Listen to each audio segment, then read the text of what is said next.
Bien, donc me voici de retour sur cette deuxième vidéo. Je vais un peu faire le tour plutôt de l'interface.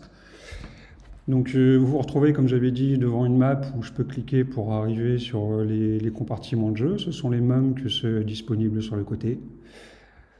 On a ici en haut le nom du joueur, donc bon, vous saurez qui vous êtes. Moi, ça m'intéresse quand même pas mal parce que j'ai une interface qui me permet de balader d'un joueur à l'autre, chose que vous n'aurez évidemment pas. Et vous aurez votre expérience et votre niveau en temps réel qui sera accessible. Ici, on retrouve un compartiment où on a les monnaies, différentes monnaies du jeu, classées par, on va dire, ordre d'importance. C'est-à-dire que les gemmes colorées sont la monnaie la plus prestigieuse et la plus puissante. Et on descend pour arriver à ce qu'on appelle le Daily Reward, donc quelque chose qui est beaucoup moins puissant. Et donc là, le joueur en a 308.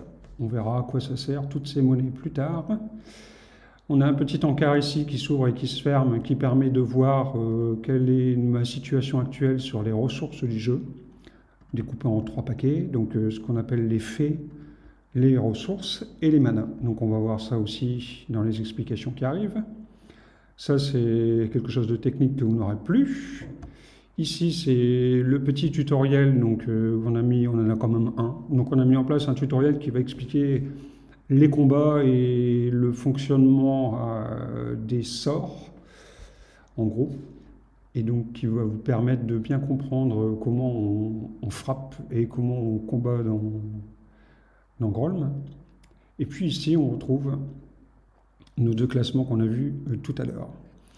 Donc pour démarrer l'explication du fonctionnement du jeu, j'ai prévu de démarrer par la pièce centrale, qui est à dire le dé. Donc on va aller voir notre collection dans la vidéo suivante.